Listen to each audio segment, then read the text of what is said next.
even though it was a cool day, I was sweating heavily. I'm met at the door by a 30-ish man, Ken Miyazaki, who greets me warmly and ushers me through to a conference room in the back of the building. On the way to the room, we pass through the accounting department, which has about 20 employees. They all stand up and bow. The big businessman from the US, don't you know? My entire assets are on my body. That business suit and my round-the-world airline ticket. It occurred to me that I might not get out of there alive. There are half a dozen Japanese businessmen waiting in the conference room. How does a shy, insecure person make a sales presentation? Sell as if your life depended on it, which it sort of did, didn't it? But I must confess, when I said I sold encyclopedias door-to-door in Honolulu, it was a little imprecise. I called on houses door-to-door trying to sell encyclopedias. I never actually closed a sale. After a very awkward beginning, we got into the specifics about what was needed for the US market. The talks warm up and eventually become enthusiastic. They have been thinking about getting into the US market and have several track and field sample models built on patterns of the US foot.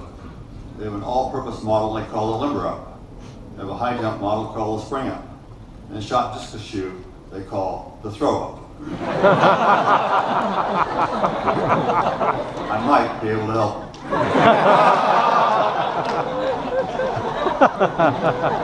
So we end with me placing an order of 15 pair of samples. And after I leave, I sit alone on a chair in the chaotic Osaka airport and ask myself again, where am I going? I'm very excited about the meeting with Anitsuka, and one part says, this is exactly what I want. I should race home and get this business going. The other said, if you don't go around the world now, you will not go for 4 or 5 decades.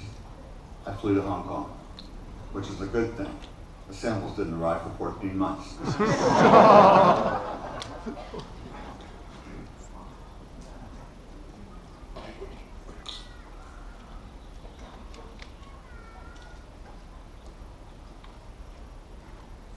When the samples finally came in, I showed them to my old coach, Bill Bowerman, who was so impressed he asked to let him in on the deal. We shook hands on a 50-50 partnership, and each of us put up $500. We bought 300 pair of shoes. First year sales were $8,000. We made a $250 profit. In 1964, my life got busy. By day, I was a CPA for Price Waterhouse. My Army Reserve requirement takes up 2 Tuesday nights a month, and 1 all-day Sunday, plus 2 weeks in the summer. Dating with mixed success, and all the while my real love is that little company that Bowerman and I have started. We get to $100,000 in sales. We get to 500,000, then $1 million. I multitask. I can drive a car, eating McDonald's filet of fish sticks, and reading a newspaper all at the same time. I was pretty efficient for a couple of years until I rear-ended the car in front of me. It took a lot of time to get insurance companies lined up, my own car repaired, and the cuts in my forehead fixed, so I don't do that anymore. By 1972, we got to $2 million in sales with a 3% net profit, but it hadn't been easy. After all, $500 a piece doesn't provide much equity, even for $2 million. I had tossed in most of my Price Waterhouse checks for 4 years, but I was spending 4 days a week at the bank trying to convince them to give us a little more credit. By now I've quit Price Waterhouse and I'm going full-time. And somewhere in the process, my search for credit put me in touch with Nishiwaiwa, the 6th largest Japanese trading company with annual sales of $100 billion. We began developing a positive relationship. Meanwhile, Anitsuka had brought 32-year-old hotshot Shoji Katami with a charge to expand export sales. Export sales were primarily us. So young Mr. Katami brings me the following offer. Sell us 51% of your company at book value, or we'll set up other distributors, regardless of what that piece of paper that we signed says. With Katami's ultimatum, I did an instant cost-benefit analysis, which led me to this dilemma. How do you say go to hell in Japanese? So there I am, 34 years old, married, a 3-year-old son, 80% mortgage on my house, 45 employees, a personal guarantee of $750,000 company loan, inventory going more obsolete by the day, and no new product to sell. We had a team that had been nothing 8 years before and built it up to become recognized in the sporting goods world. And that team had designed the 3 top-selling Tiger running shoes. We had a large pot of coffee and the support of the 6th largest Japanese trading company. And that trading company could and did introduce us to every shoe factory in Japan and provided the financing to import those products.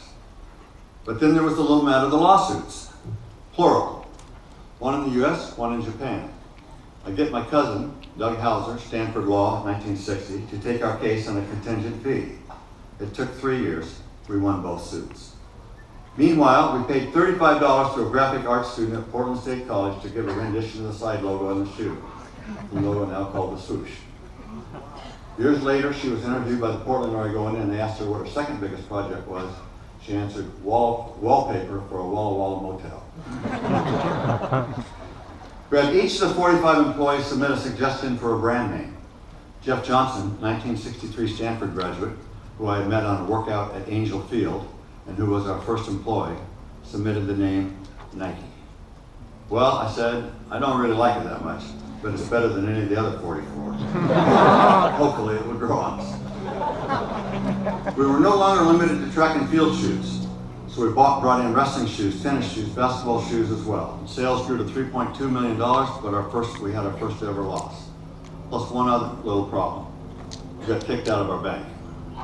Too much leverage, not enough cash. The state of Oregon only had 2 big banks, and we'd been thrown out of the other one 2 years before. Nishiwai stood in for the bank until we found one, the First State Bank of Milwaukee, Oregon. A small bank, but we made it work. So there I was, sitting at my desk, more relaxed than any time in more than a decade.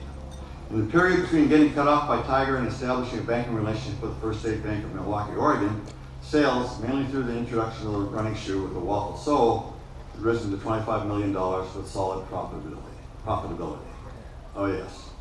But at the top of the morning mail, letterhead said, United States Customs. The announcement that this is an important letter. It turned out to be so. Attached was an invoice for past due customs duties of $25 million.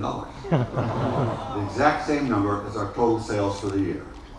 I had no idea what they were talking about. So what we find out is there's a little used part of the customs code dating back to the 1930s. Duty in 3 categories: benzodrine chemicals, cherry stone clams, and athletic footwear with synthetic uppers. Could be assessed, not the factory cost of the goods, but on the American wholesale selling price of those goods, if in fact goods were like or similar, if you like that language, to American manufactured goods.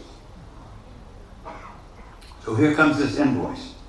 And in spite of the fact that we've been charged and paid the amounts that we've been invoiced for previously, our prices have been based on that and long ago been sold. The $25 million was on top of that. Well, but things were fuzzy and unclear. One thing was absolutely certain. No way we were going to be able to pay that amount of money. So I go to Washington, D.C., reaching as high up in the political ladder as I can. When first contemplating imported nylon upper running shoes, we had asked Customs for a ruling on what the duty would be. When shown the letter signed by the Assistant Director of Customs stating our duty would be 20% of the factory cost, not the double that we were being assessed, the response of John P. Simpson, Deputy Assistant Secretary, well, that letter is not binding on U.S. Customs. In other words, we lied to you, you screwed up, you trusted us. And gradually we began to figure it out. This obscure rule had been on the books for nearly half a century, and now U.S. shoe manufacturers, Converse and others, banded together to lobby the government to apply the extra duty on athletic shoe imports in general and us in particular. They had to make something that met the test of a customs officer who likely had never worked in a shoe factory, as in like or similar. And they then had to sell only a few of those shoes to hugely increase the cost of our shoes going forward if in fact the retroactive part didn't put us out of business, which it nearly did. Thus began the great ASP fight, a fight for our very lives. It lasted 3 years. I am in the sneaker business, and I've got to have a Washington, D.C. lobbyist. Most lobbying firms on K Street were more than willing to take our case for a fee of $1,000 an hour. We hired Jay Edwards, Stanford 68. He had just opened an office representing Portland General Electric, the Oregon Public Utility, and the Nez Perce Indians. And now, for a retainer of $300 a month, us. Any over, around, and through. We fought like bastards. Our cause was just, the government was aligned with the forces of evil, and if we lost, we were kaput. But I believe that fight made a huge imprint on our culture, which lasts to this day. We joined the American footwear manufacturers and then sued them. We made an inflammatory TV commercial, which ended with the tagline, "If this little shoe company goes out of business, a little bit of Yankee freedom dies with us." No reputable TV network or channel would show it. We got on the air on a New England religious channel between 12 and 1 in the morning. It generated 3 letters, all of them positive. That having failed, we took a portable TV set showing the ad during the presidential campaign of 1976, showing it in cafeterias, diners, and pizza parlors all over New England, all over New Hampshire. And that managed to get the attention of the political establishment, at least a little bit. And there was lots of shoe leather in DC, including plenty of my own. We had support from the Oregon delegation, plus Al Gore and Jim Sasser of Tennessee, where we had our central warehouse. In one of our meetings at Treasury, the official said, "You can tell your Senator Hatfield to quit calling. It's not doing you any good." I left his office and called Mark Heidfeld's office and said, "Keep up the good work." Our one in-house lawyer, Rich Worskell, Stanford '68, lived for 2 years in Washington, D.C. He and Jay Edwards simply outworked, outthought, out-emotioned the opposition and did a better job in this case than any of those K Street lawyers would have. And perhaps our best maneuver, we came up with this one. We have a factory in Exeter, New Hampshire making 15,000 pair a month. What if we created a second line, knocked off ourselves, selling to discounters a very low but marginally profitable price? No one could copy us closer than we could copy ourselves. When this first came up in a brainstorming session, everybody laughed at its absurdity. But then we looked at each other. The whole law was absurd. And it evolved into eventually, let's try it. Thus was born the one line, which over a couple of years sold a couple thousand pairs and reduced the increase in our duties by 2/3. And after 3 years of fighting, we settled the great ASP customs battle for $9 million, approximately 1/3 of the former demand. And in those 3 years, our sales had grown to $140 million, and we could actually pay the bill. 1 year after the settlement, we got ASP eliminated from the entire U.S. Customs Code for benzidine chemicals and cherry stone clams, as well as footwear with synthetic covers.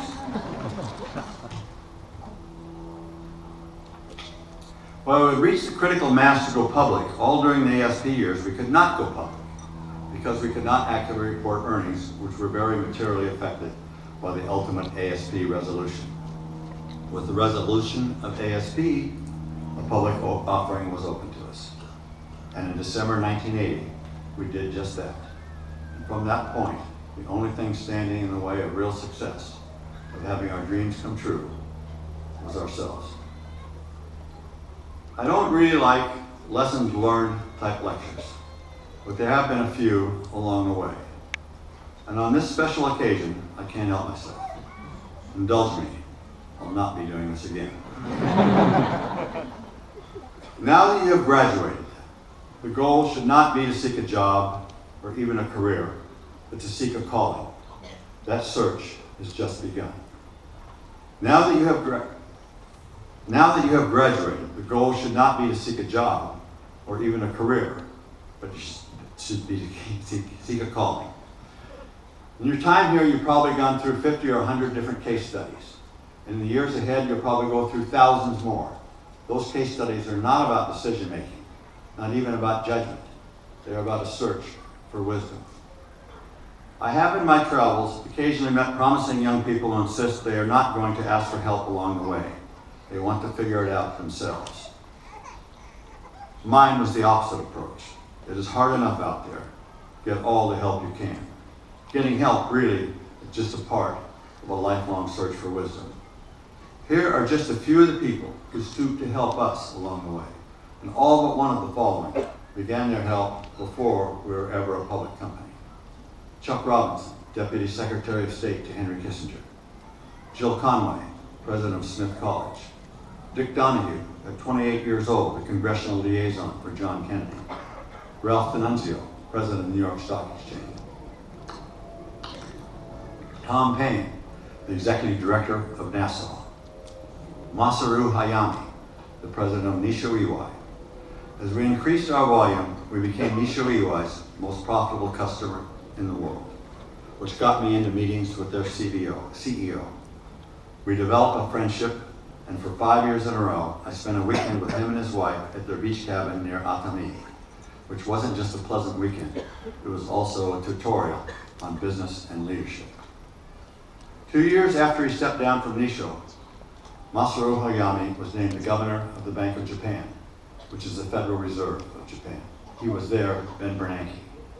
When he passed away, at his memorial service in Tokyo, for his instructions, draped over his coffin was a Nike banner.